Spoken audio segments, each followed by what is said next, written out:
राजकीय घडामोडी, सामाजिक विश्लेषण, कृषी विभाग, कला व मनोरंजन विश्व आणि क्रीडा क्षेत्रातील बातम्यांचे ताजे व अचूक अपडेट्स। महाराष्ट्र शाही न्यूज मराठी, बातमी मागची बातमी, शोध सत्याचा। प्रिय ग्राहकांनो, आपल्या सेवेत सदैव तत्पर आहे फापाळे इन्शुरन्स अँड सर्व्हिस। जीवनभराची साथ, जीवनानंतरही मदतीचा हात। इथे सर्व कंपन्यांचे मेडिक्लेम सर्व्हिस, वाहनांचे insurance, fire insurance, property, shop, housing society, बिल्डिंगचे insurance, LIC, mutual fund, pension plus, child education plans, tax saving plan, आरोग्य विमा, अपघात विमा असे सर्व प्रकारचे इन्शुरन्स आणि प्लॅन्स एकाच ठिकाणी। ना नफा ना तोटा या तत्वावर कामे करून सर्व्हिस दिली जाईल। तर मग आजच संपर्क साधा फापाळे इन्शुरन्स अँड सर्व्हिस। आमचा पत्ता पुणे नाशिक राष्ट्रीय महामार्ग, बोटा bypass road, Shri Chhatrapati Shivaji Maharaj market, बोटा, तालुका संगमनेर। संपर्कासाठी प्रोप्रायटर सचिन फापाळे। संपर्क क्रमांक 95 27 44 09 46 आणि 95 27 44 09 64। इच्छाशील ते आहे हाती, फक्त हवे रे तुझ्या मनात। अरे आपण हिंदू आहोत, आपल्या मनामध्ये आपण जर ठरवलं ना ह्या लांड्याला पळून लावायचं, तर आपण सगळे एक झालो ना तर यांची पळता जुळी एकदम थोडी होईल त्यांना। मला एवढंच सांगायचं हिंदूंना, कार्य बाळांनो, आपण खेकड्याच्या आवलात नाही आहोत। आता मी मगापासून ऐकते की आपली लोक जेव्हा पुढे जातात त्याच वेळेला आपली माणसं आपल्याला ओळखतात। खेकडे असतात ना, ते खेकडे एकमेकांना पुढे जाऊ देत नाही, तसे आपली आवलात नका होऊ देऊ। अरे भावांनो, एक मूठ त्यांचे तर 1000 मूठ आपण आहोत। 1000 मुठीमध्ये एक मुठीला वर करायचं की खाली घ्यायचंय आपण ठरवायचंय। अरे आपण एकजूट झालो ना, आज जे प्रसंग आहे ना, आज काय चाललंय इथे, जेहादीवाल्यांना वर करायचंय, हिंदूंना खाली करायचंय, का होतंय याचा विचार आपण सगळ्यांनी करायला पाहिजे। माता भगिनींना पण माझं एकच सांगणे की घरातून सुरुवात झाली पाहिजे। जिजामातांनी शिवराय घडवलं ना, कसं घडवला? जिजामातेने पहिल्यांदा त्यांना स्वराज्याचं स्वप्न दाखवलं, तसं आपण पण आपल्या मुलांना स्वराज्याचं स्वप्न दाखवायला पाहिजे। आणि जेव्हा आपण स्वराज्याचं स्वप्न दाखवू ना, तेव्हा हे लांडे आहेत ना, हे लांड्यांचं आता मी पुढे काय बोलू।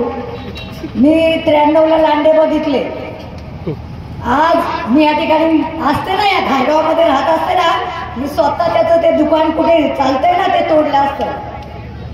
आज आमच्या गावामध्ये काय होऊ द्या, अरे भटवाडी सारख्या एवढ्या मोठ्या शहरामध्ये 1993ला आम्ही लांड्यांची दुकानं ठेवली नव्हती, आणि आज या ठिकाणी फक्त लांड्यांची किती दुकानं असतील हो, तरी तुम्ही लोक घाबरता। एवढे तुम्ही मराठे आहात।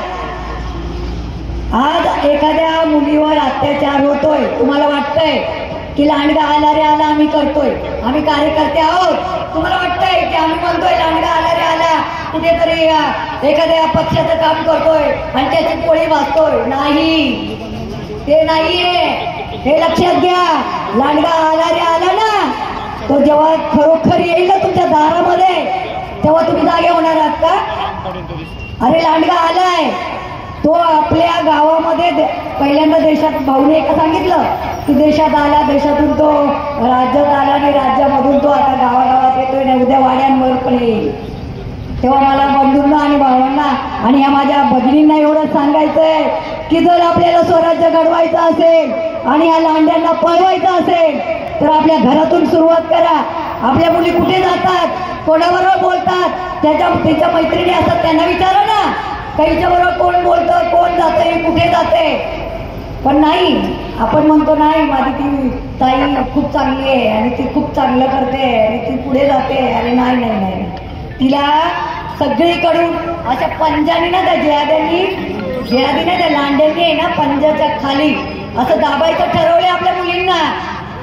काय होतंय, मुलींना घरातून काय मिळत नाहीये, सगळं मिळतंय, सरकार सुद्धा सगळं देतोय, तरी आपल्या मुली का जातात, का असं करतात, त्यांना त्याच्यापासून का आपण परिवर्तित केलं पाहिजे, हे सगळ्या हिंदूंनी लक्षात ठेवायला पाहिजे। आणि ज्या ज्या ठिकाणी गरज लागेल ना, मी श्रीमुक्तीचं काम करणारी एक बाई आहे, मी 19 वर्ष श्रीमुक्ती संघटनेचं काम केलंय। कोणत्याही ठिकाणी जर असं मुलींवर होत असेल किंवा एखाद्या माझ्या माई भगिनीवर होत असेल त्या ठिकाणी माझा नंबर घ्या. त्या ठिकाणी शकुंतला कुरकुडे आल्याशिवाय राहणार नाही. हेच मी या ठिकाणी बोलते. आणि लांडगा आला रे आला असं करू नका.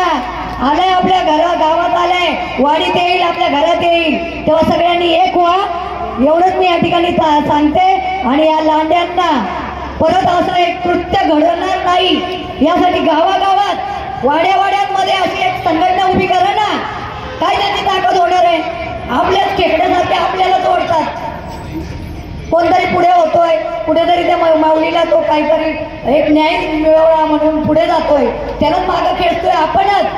ते लांडेच्या बाजूलाच राहिले. नका असं करू. बंधूंनो, एकत्र या, आपण एकत्र राहूया. आदिवासी समाज आपलाच आहे आणि आपण सगळे एक आहोत. ज्या वेळेला एकमूठ होते ना त्यावेळेला समोरचा घाबरतो आणि तो काही करत नाही. तो मुठभर आहे. हो, तो मुठभर आहे. पण तुमच्याकडे मूठ उघडली का 5 होता, तो एकच आहे. पण ती 5 एकत्र येत नाहीत ना, म्हणून त्याचं ते चाललेले कारस्थान आहे. तेव्हा एकत्र या, घाबरू नका. कोणी कुणाला काही करत नाही. आज हिंदू समाज ह्या विज्ञान माध्यमातून एक झालेला आहे. आज मला काय माहिती आहे का इथे मोर्चा आहे आणि एका आदिवासी महिलेवर अत्याचार घडल्याने आपल्याला तिथे जायला पाहिजे. पण विज्ञान पुढे गेले. आज सगळे ग्रुप तयार झाले. ग्रुप तयार झाल्यामुळे सगळ्या बातम्या आपल्यापर्यंत येतात आणि आलेल्या बातमीला आपण सामोरं जायला पाहिजे. एवढंच या ठिकाणी सांगते. आज घडलेली घटना ही परत होऊ नये म्हणून परत आपण एकत्र असलं पाहिजे. जे आज नाही आहेत त्यांनी सुद्धा एकत्र या, हेच या ठिकाणी सांगते आणि या ठिकाणी थांबते. महाराष्ट्र शाही न्यूज मराठी, बातमी मागची बातमी, शोध सत्याचा.